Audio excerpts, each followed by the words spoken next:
welcome back to the Garden with Joe and Holly radio show. Thank you so much for being part of the program today. Hey, it's time for your garden questions and our garden answers. You got a question?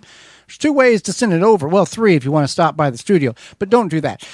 You can send it on over to gardentalkradio@gmail.com. That's gardentalkradio@gmail.com. Or you can give us a call toll free, coast to coast at 1-800-927-SHOW. That's 1-800-927-7469. Let's see here. We can see what we can get through. I've got a black walnut tree, at least 15 years old, very healthy, and at least 20 feet tall, but has never bared any black walnuts. Is there a fertilizer I can add or something else that might be pushing it along?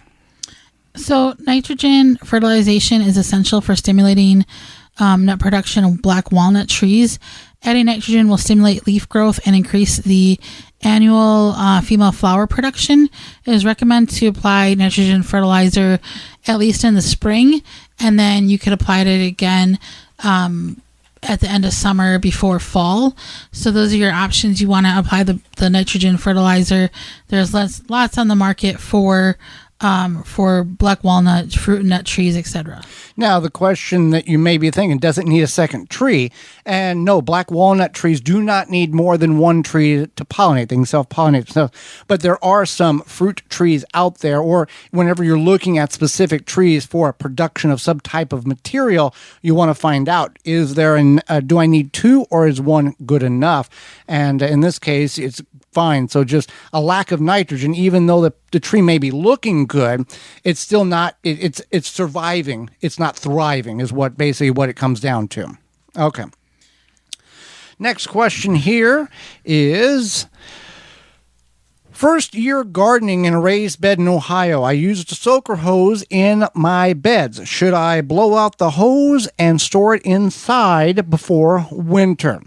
Yes, you certainly do. Now, in our situation, we have a feeder line that is buried about 6 inches below ground, and then the drip irrigators are feeding off of that into our raised beds from dripworks.com. And at the end of the season, at the end of the feeder hose that's buried, there is the end, which is above ground and can be opened up to allow water to flow out freely.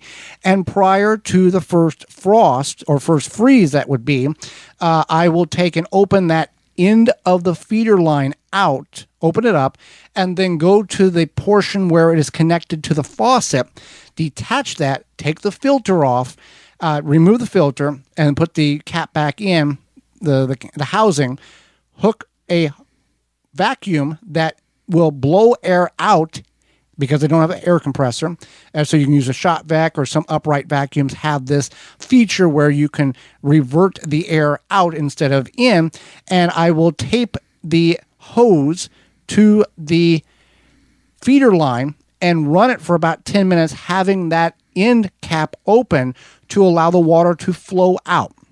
Now, there will be some residual water left in the drip line and in the feeder line. However, it is so minute that it's not going to damage, we have not found it to damage any operation of the irrigation system. And if you leave your water lines intact, they will freeze and they will bust, and you're going to have a whole mess in the spring. So yes, if you don't have an air compressor, you can certainly use a vacuum. If you don't have that, you're going to have to be creative, because you do need to get that water out of the line. Not all of it, but the majority of it. And I let that run for about 10 minutes. Let that air blow and work it that way. So there you go. Do you put squash vine that has been with mildew in your compost? So if you're certain that it is just mildew, powdery mildew, you could put in your compost.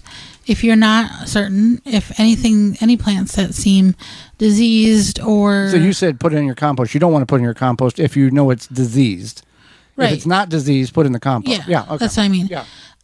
So if it seems diseased, or if you don't know what it is, definitely don't put it in your compost. I wouldn't take the chance with this. Same motto with the canning. If in doubt, throw it out. Right. And I wouldn't, powdery mildew doesn't spread by the air. It's a disease. It's not like airborne or anything like that. So even if you burnt it, it probably wouldn't be a problem. But I just wouldn't put it in your own compost just because you don't know. And you're not going to get. And you're right. If it gets hot enough, it's going to kill that bacteria.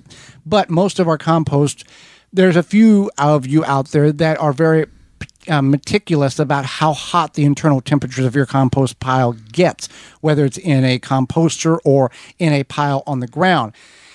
Outside of those few of you who are very good at that, many of us just throw the stuff on a pile, and as it breaks down naturally, it breaks down naturally.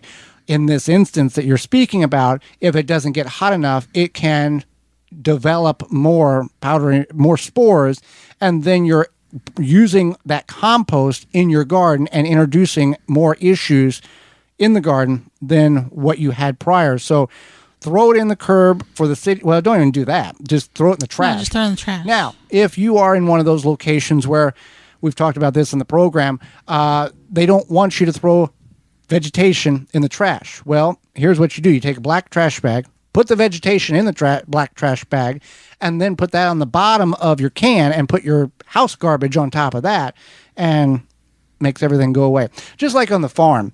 The old saying was, you can make a lot of things disappear on the farm with a match. You got a pile of brush, you got a pile of plastic, you got a pile of, I know you shouldn't burn plastic, but this was 30 years ago, and it was still bad back then. But you can make a lot of things disappear with a match.